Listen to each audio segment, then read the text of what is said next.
que nós temos aí? Aí segue a imagem de um IDR, que é um interruptor diferencial residual. Ele tem algumas características na sua aparência facilmente identificável.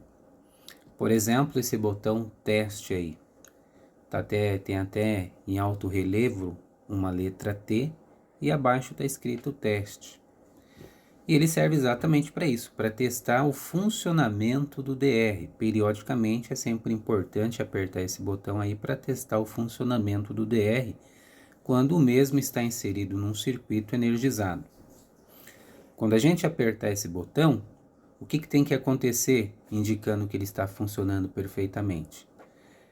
Simplesmente essa alavanca de manobra aí abaixo desse botão tem que desarmar, ficando exatamente nessa posição que nós observamos aí, off, indicando que está desarmado, o circuito foi interrompido, né? Foi seccionado. Nós temos aí também outras informações importantes, muito relevantes, como por exemplo, mais acima, no canto superior esquerdo, eu destaquei ali uma letrinha que também está em alto relevo, que é essa letra N, indicando que esse polo aí é onde nós devemos conectar o cabo de neutro. São dois polos, né? Então um deles aí está indicando exatamente onde deve ser conectado o cabo de neutro.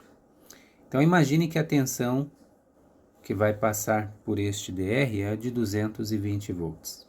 Em algumas regiões, entre fase e neutro, se encontra 220 volts. Em outras, 127. Ou mesmo que em uma determinada região, entre fase e fase seja 220, neste caso pode ser conectado aí uma outra fase no lugar desse neutro, desde que no outro polo também seja uma fase.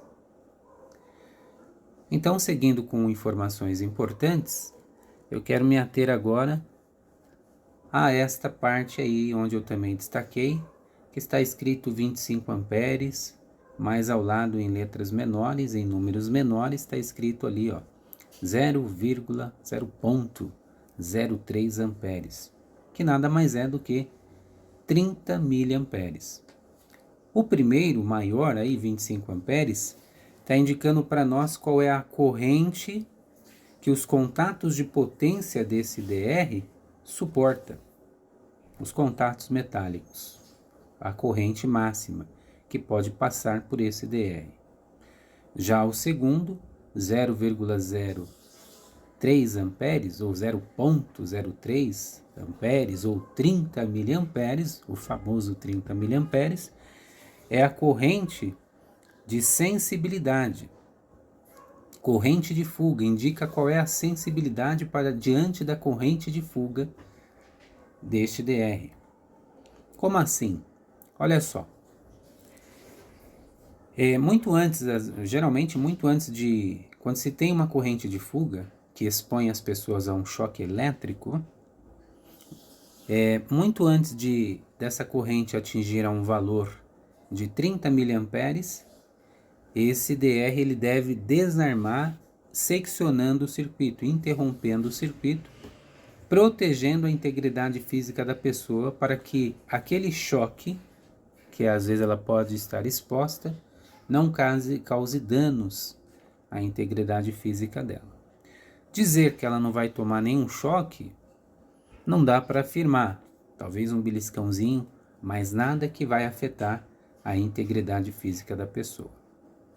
Então aí, 0,03 amperes é a sensibilidade de corrente de fuga para aquele desarme, protegendo as pessoas diante do choque elétrico. 25 amperes é a corrente suportada pelos seus contatos de potência. E por que é importante diferenciar uma da outra? É importante porque, por exemplo, o DR ele deve ser instalado em série com o disjuntor. Ele deve vir após o disjuntor que protege aquele determinado circuito. Então, digamos que o disjuntor ali seja um disjuntor de 25 amperes para aquele circuito. Qual deve ser a corrente suportada pelos contatos que está em série com aquele disjuntor? 25 amperes ou mais. Então a corrente do DR deve ser igual ou maior à corrente do disjuntor que o antecede. Um exemplo, se o disjuntor for de 40, a corrente do DR também deve ser 40 ou superior, né? Então é uma regrinha básica aí de proteção e de dimensionamento que é muito importante nós darmos atenção.